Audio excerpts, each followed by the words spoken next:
Bonjour, bonsoir tout le monde. La paix et la grâce de Dieu vous soient données. Bienvenue sur Chanel La Parole Vivante. Avec vous, votre sœur Lucie. Contente de vous retrouver pour pouvoir partager quelques mots de la méditation de la parole de Dieu ensemble. Mes frères et sœurs, une question m'a été posée et moi, je vais partager cette question avec vous. Et peut-être vous allez me donner un message ou quelques confirmations. La question, c'est deux questions. Est-ce que la tentation est un péché? Qui peut être tenté? Et moi, je réponds pour dire que tout chrétien subit la tentation. Jésus lui-même fut conduit dans le désert par le Saint-Esprit pour y être tenté. Donc, la tentation elle-même n'est pas un péché. Mais si vous laissez succomber par la tentation, et là, ça deviendra un péché. La tentation, la première question, je réponds, tout chrétien peut tenter. Et la deuxième question, la tentation n'est pas un péché. Mais si vous laissez succomber par la tentation, là, ça deviendra péché. Là, vous êtes commettre un péché. La solution, c'est de ne pas céder à la tentation, de demander à Dieu la force de lutter parce que vous voyez, Jésus qui était Dieu, il était amené dans le désert pour être tenté. Mais malheureusement, notre Jésus, il est tenté, mais il ne commit pas de péché. D'ailleurs, Dieu ne tente personne. Nous qui sommes tentés, c'est par la convoitise de nos yeux. Si vous regardez dans Jacques 1er, le verset 13 à 14, nous a dit ceci, que personne, lorsqu'il est tenté, ne dise « c'est Dieu qui me tente », car Dieu ne peut être tenté par le mal. Il ne tente lui-même personne. Le verset 14, « mais chacun est tenté quand il est attiré et amorcé par sa propre convoitise. » Si vous convoitez quelque chose, mes frères et sœurs, là vous allez voir, ça peut devenir un péché dans votre vie. Mais vous pouvez être tenté de ne pas pécher comme notre Seigneur Jésus-Christ l'a fait. Nous devons prier, mes frères et sœurs, afin que nous ne tomberons pas dans la tentation. Matthieu 26, verset 41 nous a dit ceci. Veillez et priez afin que vous ne tombiez pas dans la tentation.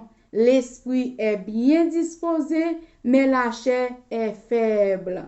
Voilà. Pour de ne pas tomber dans la tentation et de pécher, il faut rester dans la prière. Veillez.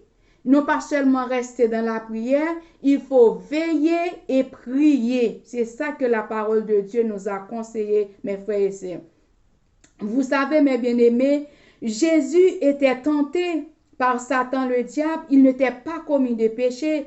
Si vous regardez dans Matthieu chapitre 4, le verset 3 à 10, c'est une longue histoire et je ne sais pas si vous me permettez de lire un petit peu pour vous voyez comment Jésus qui était Dieu lui-même est tenté. Allez voir pour nous qui sommes encore l'homme, nous pouvons tenter à n'importe quelle circonstance, mais c'est de ne pas céder avec cette tentation. J'ai lu pour vous dans Matthieu chapitre 4, le verset 3 à 10, nous a dit ceci.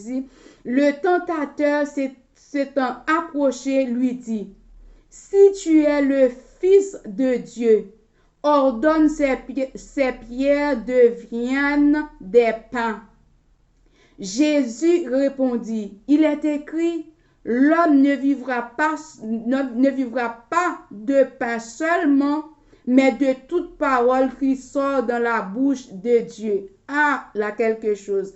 L'homme ne vivra pas seulement de pain, mais de toute parole qui sort dans la bouche de Dieu. Ça me fait ressentir que, mes bien-aimés, vous pouvez repousser la tentation par la parole de Dieu.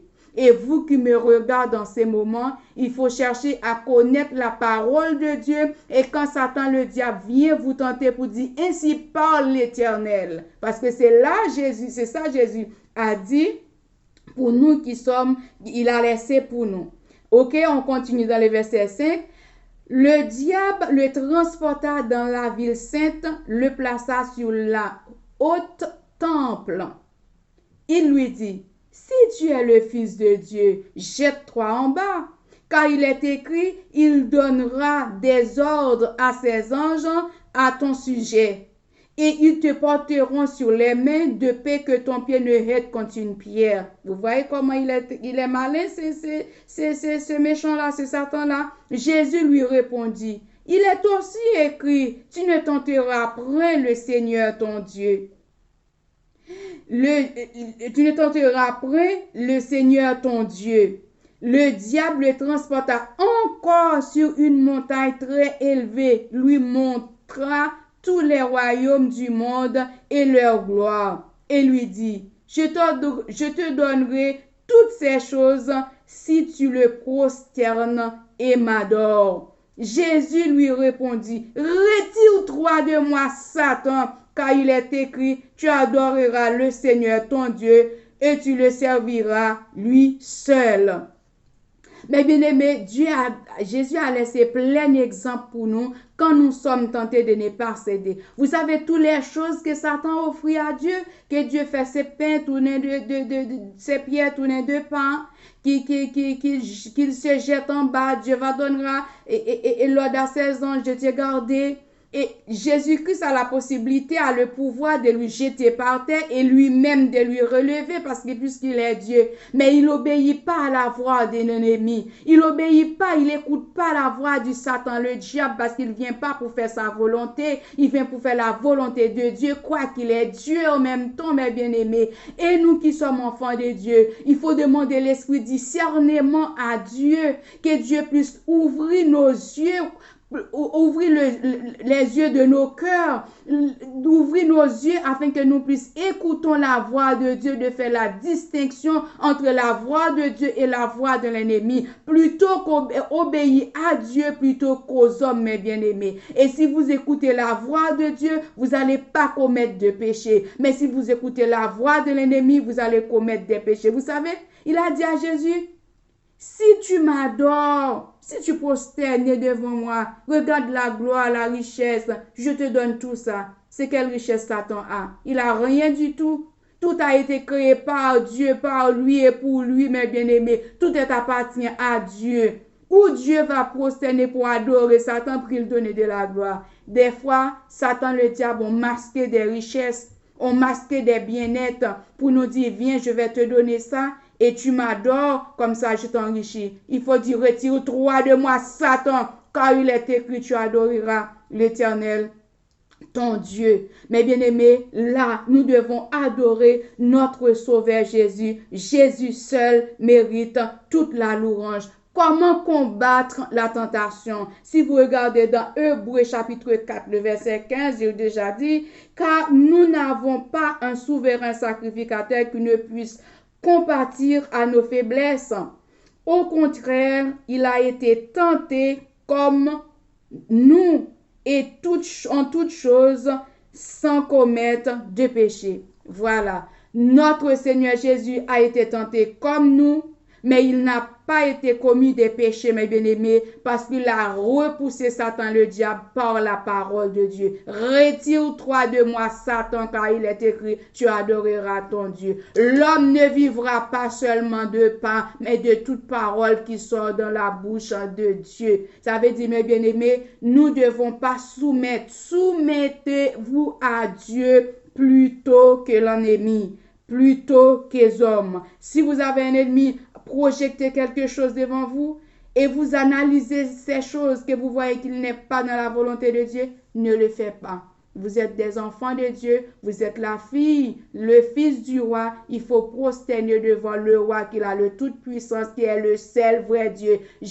Notre Dieu est le seul vrai Dieu, mes bien-aimés. C'est devant lui que nous devons prosterner, pas devant Satan le diable, pas devant un homme, pas devant un ennemi. Satan beau venir avec ses richesses, Satan beau venir avec toute sa gloire, qu'il retourne chez lui avec sa gloire et vous restez dans la présence de Dieu. Même si vous voyez la situation est compliquée pour vous, même si vous voyez tous les moments difficiles se présente devant vous. Même si vous voyez tout est noir devant vous, mes bien-aimés, ayez du courage pour avoir la vérité dans votre cœur. Ayez du courage pour avoir le mot de Dieu dans votre vie. C'est ça qui va construire votre vie. Il faut votre vie construire, tout est centré sur Christ. Et là, vous allez reconnaître la gloire, la richesse, le bien-être, même si vous avez pas d'argent, un cantique d'adoration qui vient dans votre cœur, la parole de Dieu que vous écoutez qui vient dans votre esprit, que vous repassez, vous contemplez la grandeur, la gloire, la richesse de Dieu,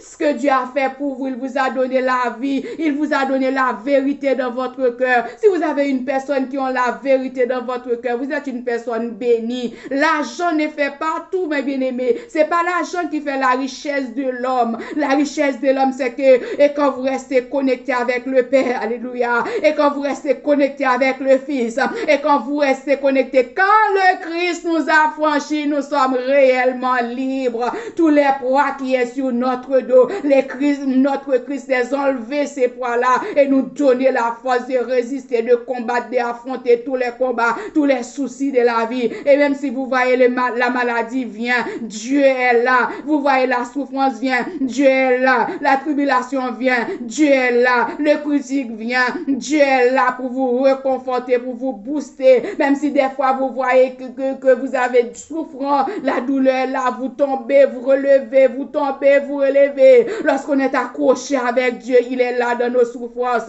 il est là dans tous nos péripéties. Faites confiance à Dieu, ne laisse pas Satan venir vous détourner sur la voie. Ma soeur qui me regarde, mes frères qui me regardent, vous êtes sur la bonne voie, vous êtes sur la voie de Christ qui nous mène à la vie, car il a dit, je suis le chemin, la vérité et la vie. Il ne vient ton Père que par moi. Vous n'allez pas trouver un autre chemin. Même si vous attendez l'homme dit, tout chemin mène à Rome. Mais le chemin de Jésus, notre Sauveur, il nous mène au ciel. Il nous amènera au ciel un jour. Travaillez de jour en jour. Sachez que votre travail ne sera pas en vain. Mes frères et sœurs, il y a un auteur qui a chanté un chant. Ika, semblait vin fait noir.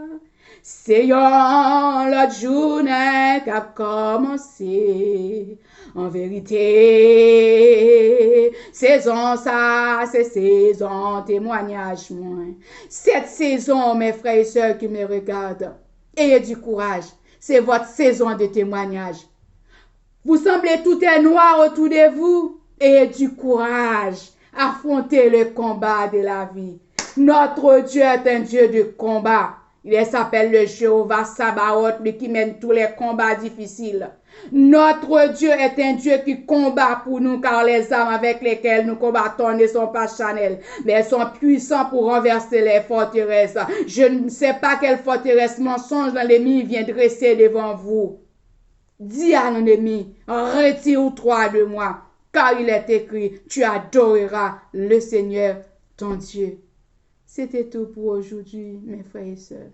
Que Dieu vous fortifie, que Dieu vous garde sous ses ailes, que la bénédiction, que la grâce, que la paix de Dieu, qui surpasse toute intelligence des hommes, gardera le cœur de chaque personne qui regarde cette vidéo, que c'est des personnes qui sont abonnées ou non pas, que la paix et la grâce de Dieu débordent dans votre vie, que tout ce que tu entreprendras sera béni lorsque tu restes dans la vérité de Dieu. Soyez bénis, soyez encouragés. Nous disons à la prochaine pour une prochaine vidéo. C'était avec vous, votre sœur Lucie, sur Channel La Parole Vivante. Je vous aime. À très bientôt. Au revoir. Soyez bénis.